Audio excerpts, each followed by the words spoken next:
Thank you. This has been the most satisfying workshop ever. Ever. And all my questions have been answered and changed a little bit. So satisfying moments means we're under the influence of source, inner We're being. glad you brought that up, because that's exactly what it means. Because you're always under the influence of something. And when you feel satisfied, you really are. Esther has some dash cards that have come back from the printer. She was thinking about bumper stickers, but she worried that you maybe shouldn't run around with a bumper sticker on your car that says under the influence.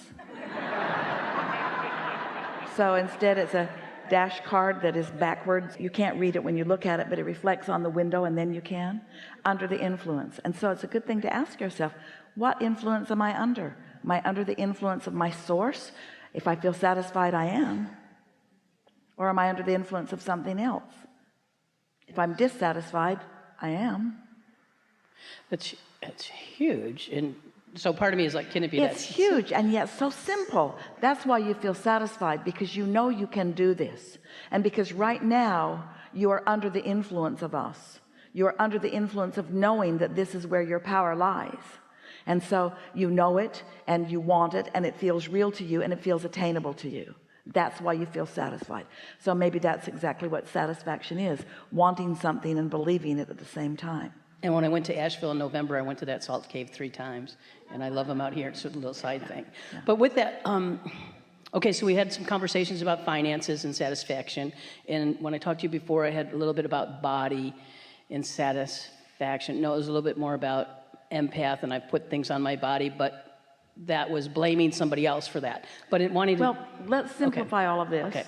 We want to draw you back to Esther's process that morning, that we didn't wake her up by being frisky and waking her up. Wouldn't be right to wake her up, but we could not wait for her to wake up. And when she woke up, we were so eager to play, and she was right there, unencumbered by any human thoughts. When you wake up, you are satisfied for a moment until you pick up unsatisfying thoughts that you've got some momentum going on. So when Esther found, with our prompting, her first thought that morning of dissatisfaction, before it went too far, we asked her, is there anything about this for which you feel satisfaction? And there was, and there was, and there was, and there was, and there was, and there was, and there was. And that is the answer to our earlier question about how you bridge beliefs. That's that bridge believing answer, because you can't jump far, but you can jump a little.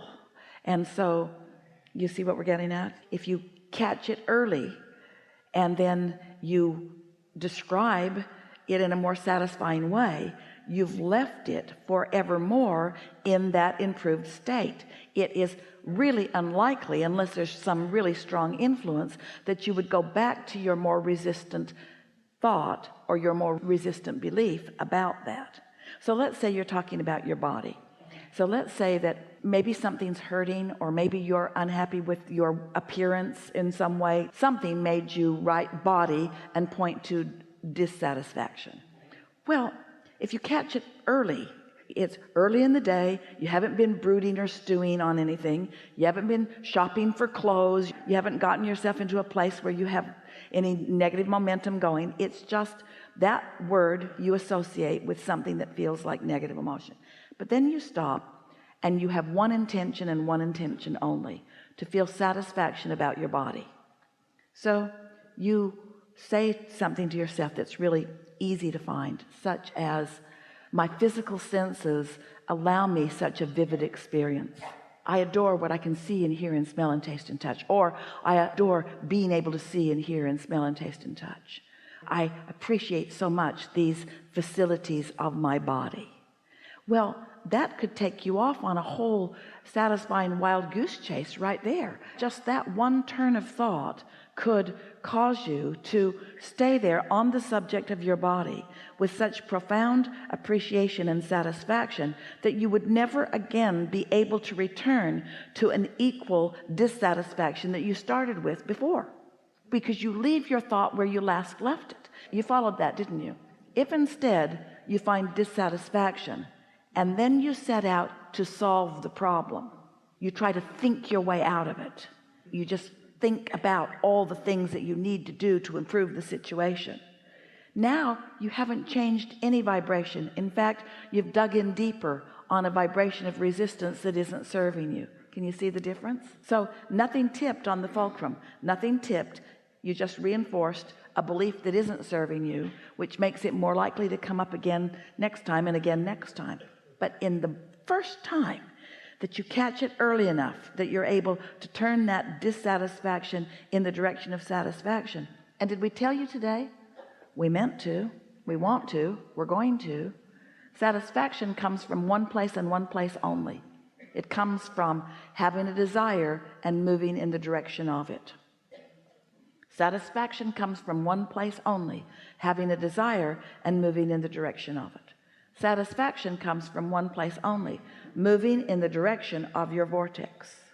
And so once you get a bead on that, once you isolate that in your emotional scale awareness, once that is what you're reaching for, then any subject, you could have had dissatisfaction about anything, about any person, about any relationship, about any bodily condition, about any state of being, about your money, about your body, about your relationships. It doesn't matter. There is no subject off limits. Anytime you find satisfaction on a subject where you formerly were finding dissatisfaction, you have changed your point of attraction. Just start with the easy things until you get the hang of what satisfied feels like. So simple. Just a little fun thought, since we saw you last time in Chicago, I ended up finding a trainer. It was an impulse, showed up on my website, never knew of him before, but close by, and I met him at his house because I like kettlebells. The best part of that has been, I am getting stronger, but his little 2-year-old daughter and 4-year-old son are out in the grass playing with me, and I think that was a reminder for me to be playing like them and laughing like them and the doing silly universe is things. so ready. Along your path of least resistance are so many treasures that will surprise and delight you that you aren't even aware. You can't even consciously ask for them. They just show up, and often you just recognize them as they show up. Your inner being knows everything that you like on every subject and has them all lined up all the time. Really, there should never be a moment that you are not satisfied if you would play the game the way your inner being wants to play the game with you. Talk about being someone's interest. Esther cannot even find words to convey to you how interested your inner being is in your success of satisfaction, in your success of joy. Just endless paths that have already been pre-thought for you, that when you get anywhere in the vicinity of, will begin occurring to you in the form of impulses. And once you start following those impulses and start reaping the benefit of having followed them, then you will start to believe in your living happily ever after. You will also begin, maybe for the first time, to feel really worthy and really blessed, because you know for sure you were pointed there. But if you're not listening, it doesn't matter how loud we're talking. And so that's a reminder that the path is coming to me. It's always there. It's always there. The more satisfied you are, the more likely you are to step on it. And the thing about that path is it will jump right under your feet. This is the energy that keeps your earth spinning in its orbit in perfect proximity with other planets.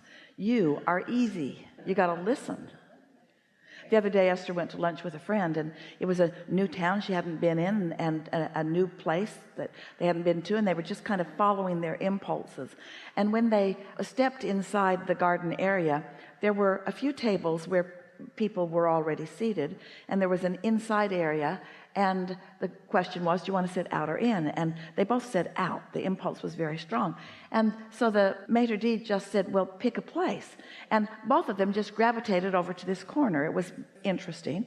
It just felt like the place to be. And as they sat down and began visiting with each other, they realized something that they didn't know before. It was not the reason that they chose the spot. There was a bird cage over each of their shoulders, kind of hidden back in the bushes, with a little songbird in each bird cage. And they hadn't sat there for the birds, but oh, did they enjoy those birds. Well, if you're looking for something pleasant, maybe this would feel a little more satisfying. And as they were leaving, they looked around. They were the only birds in the garden. That was the only place that they could have sat. Now, it seems like a silly thing, and it seems like even what most humans want to call a coincidence. We want to call it following your path of least resistance and just letting this moment in time be as satisfying as it can possibly be, because this is always true. It can always be more satisfying than you're currently allowing it to be. You have a greater capacity to be satisfied than you have discovered. And as long as you're in your physical body, your inner being has a greater degree for satisfaction than you will ever have. But if you are tuned to your inner being, oh, you're going to find yourself in more and more increasingly satisfying situations, you see. I love that distinction from satisfied doesn't mean settling. Satisfied means open to all that I can stand to please me. Yeah, nice. Satisfied is far from settling. It means I'm open to more, please. Dissatisfied means I've closed my door. Don't bother. Thank you very much. I'm most satisfied. Good.